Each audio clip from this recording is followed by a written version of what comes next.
तो कांग्रेस को इस बात को कहने का कोई अधिकार नहीं है। मंडल कमीशन कांग्रेस ने लागू क्यों नहीं किया? मैं बोलूंगा यही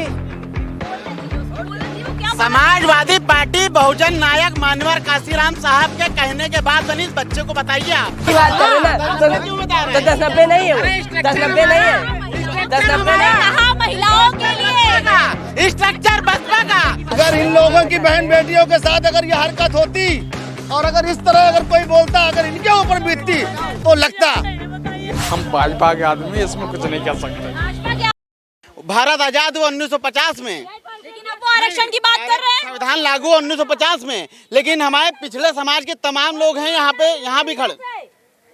एक मिनट सुनिए, भारत का जो संविधान है वो 1950 जनवरी में लागू हुआ, लेकिन हमारे देश में जो पिछड़े समाज के लोग हैं, जिनको आज हम बैकवर्ड ओबीसी कहते हैं, इनकी जो आरक्षण की व्यवस्था है ये 40 सालों तक किसी पार्टी ने लागू नहीं की।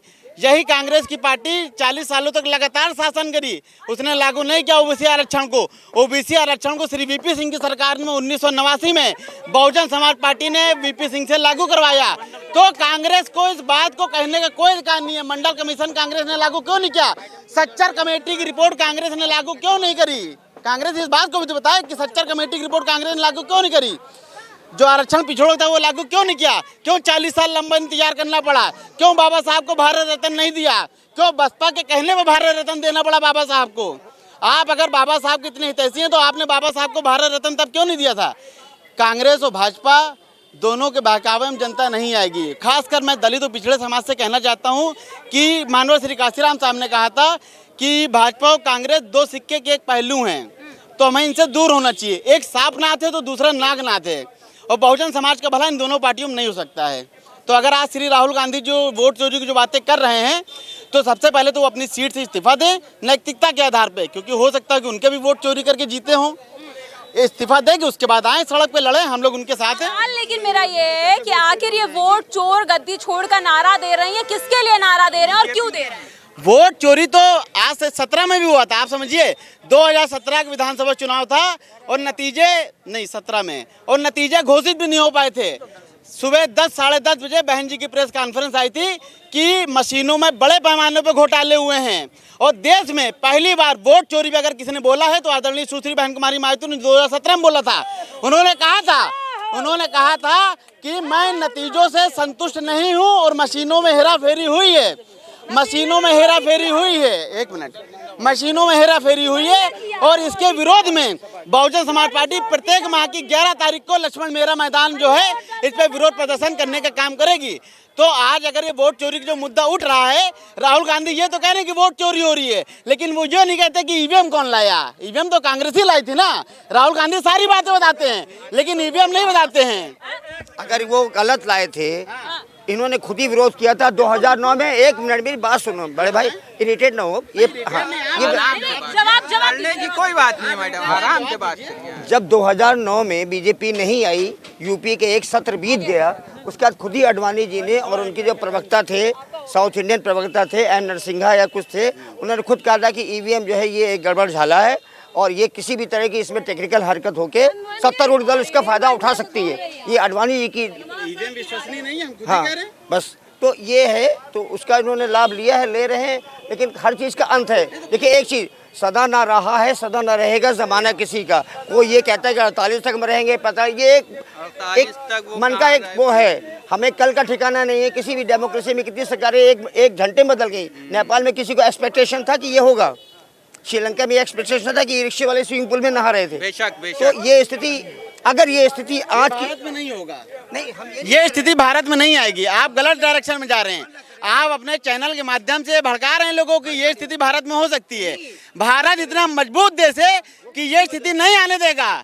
भारत का युवा इतना वो नहीं है कि सड़कों उतर के इस तरह से प्रदर्शन करेगा, जो अराजक प्रदर्शन है वो नहीं करेगा। भारत का युवा वोट के आधार पे तकदीर और ये सत्ता पलटेगा, वो आपकी बात से सहमत हैं। लेकिन भारत को श्रीलंका, पाकिस्तान, अफगानिस्तान, नेपाल, बांग्लादेश नहीं बनने देंगे। कैसी बात कर रहे हैं आप क्या समर्थन कर रहे हैं? आप उसका नहीं, हम गलत बात, आप समर्थन कर रहे हैं उसका, आप समर्थन कर रहे हैं।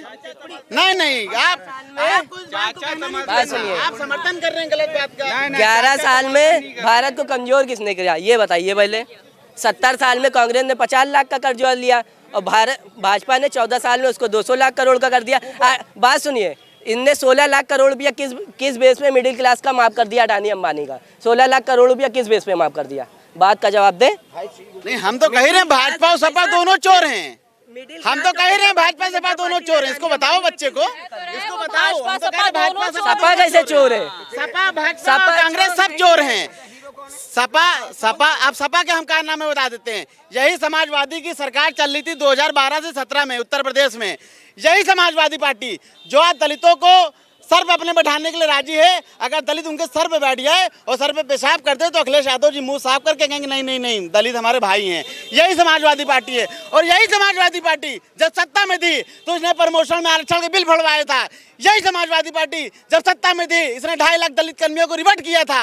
यही समाजवादी जब सत्ता में थी इसने आरक्षण में ठेके में आरक्षण खत्म किया था। यही समाजवादी जो बहुजन महापुरुषों के नाम पे जिले बने थे, इसी समाजवादी ने बदलने का काम किया। ये समाजवादी किस मुंह से कह रहे हैं दलित इनके हैं? समाजवादी पार्टी को दलित समझ चुका है और एक एक दलित 2027 के विधानसभा चुनाव में समाजवादी की ताबूत में कील ठोकने का काम करेगा। 2024 में जो धोखे से वोट चला गया था वो दोबारा नहीं होगा। कांट की हड़िया बार बार नहीं चलती अखिलेश यादव जी। और अखिलेश यादव जी को मैं बताना चाहता हूं कि अभी हालिया स्टेटमेंट था अखिलेश यादव जी का।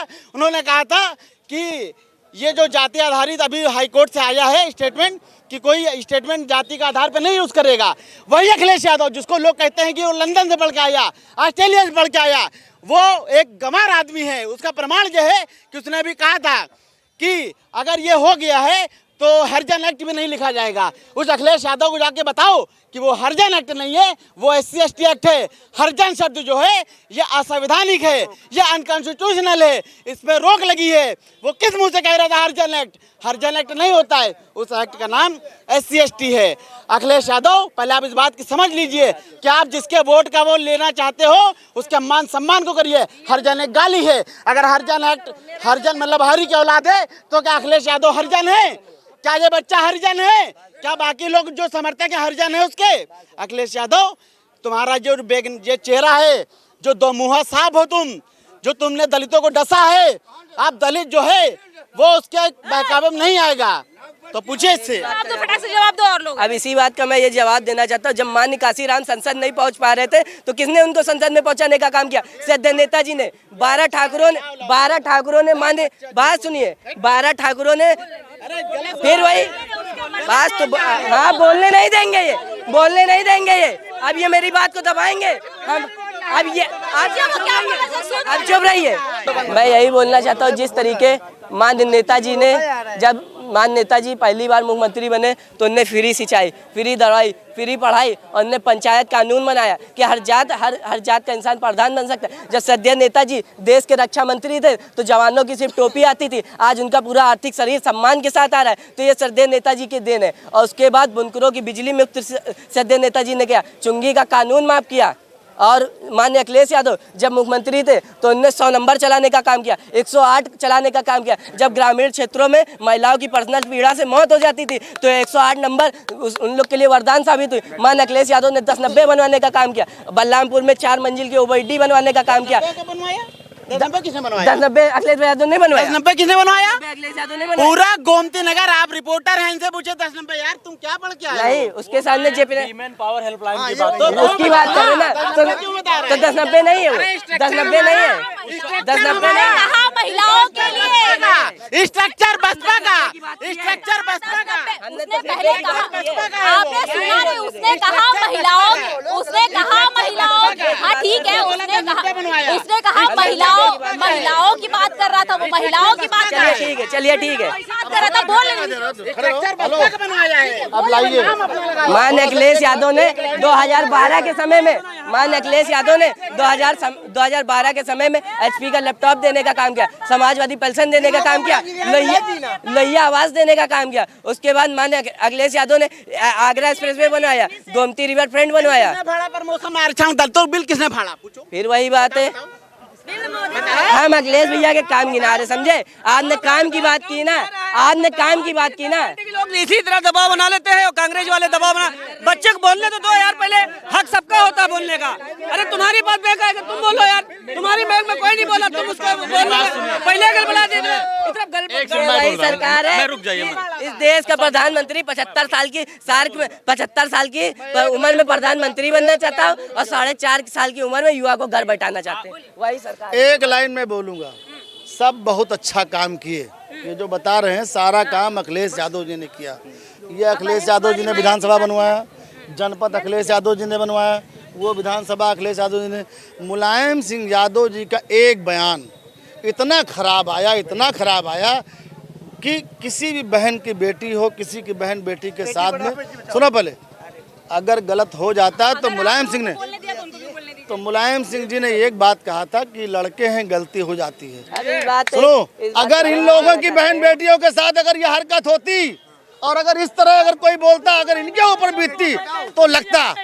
ये सब संबंध ऐसे नहीं बोलना चाहिए। ठीक है, आप जो काम बताइए कोई बात नहीं, लेकिन सारा काम अखिलेश यादव जी ने किया। अच्छी बात है, मैं मानता हूँ कि अखिलेश यादव जी ने अच्छा काम किया। लेकिन अब ये लेके चलेगा लालू यादव को, जिनके ऊपर करोड़ों रुपए का घोटाला लगा। मुझे तकलीफ इस बात की कि लालू यादव की पैरवी मत करिए, आप पैरवी करिए अखिलेश यादव की। ठीक है, अच्छी बात है, उन्होंने काम किया है। मुलायम सिंह यादव की पैरवी करिए। बिहार की बात कर रहे थे आप लोग, उत्तर प्रदेश में ले आए। बिहार में एक नारा चल रहा है, वोट चोर गद्दी छोड़। किसके लिए नारा लग रहा है और क्यों लग रहा है? मोदी जी के लिए मोदी जी के लिए लग रहा है। दुनिया जानती है, बच्चे बच्चे की जुबान पे।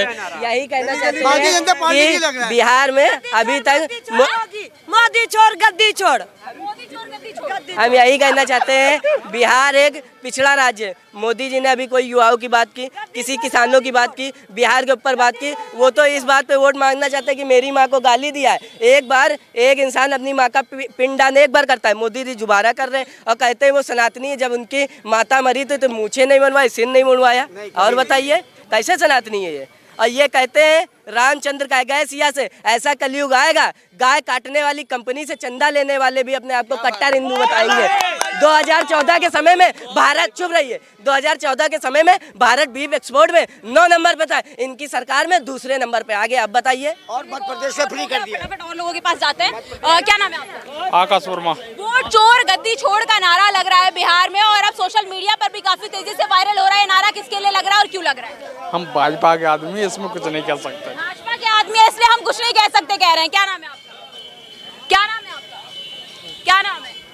नहीं बोलेंगे। देखिए, तमाम लोग यहाँ पर मौजूद थे और आपको बता दूं कि बिहार में इस समय आने वाले कुछ महीनों में विधानसभा का चुनाव होने वाला है। 243 सीटों पर विधानसभा का चुनाव होने वाला है, जिसको लेकर तैयारियां काफी जोरों शोरों से, चाहे एनडीए गठबंधन हो या फिर इंडिया गठबंधन हो। लेकिन अगर बात की जाए राहुल गांधी के यात्रा की, तो राहुल गांधी के साथ तेजस्वी यादव देखने को मिले थे और इस दौरान उन्होंने ये नारा दिया था, वोट चोर गद्दी छोड़। ये हमने जानने की कोशिश की जनता से कि आखिर ये नारा किसके लिए दिया गया था और क्यों दिया गया था। तो इस पर जनता ने अपनी खुलकर राय दी। आपको ये खबर कैसी लगी हमें कमेंट सेक्शन में कमेंट करके जरूर बताइएगा। हर खबर का सच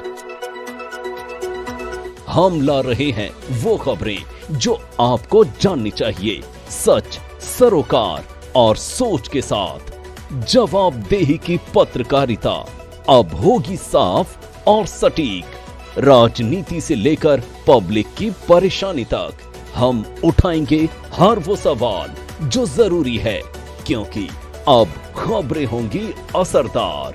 देखिए इंडिया 24/7 लाइव टीवी न्यूज़ पर।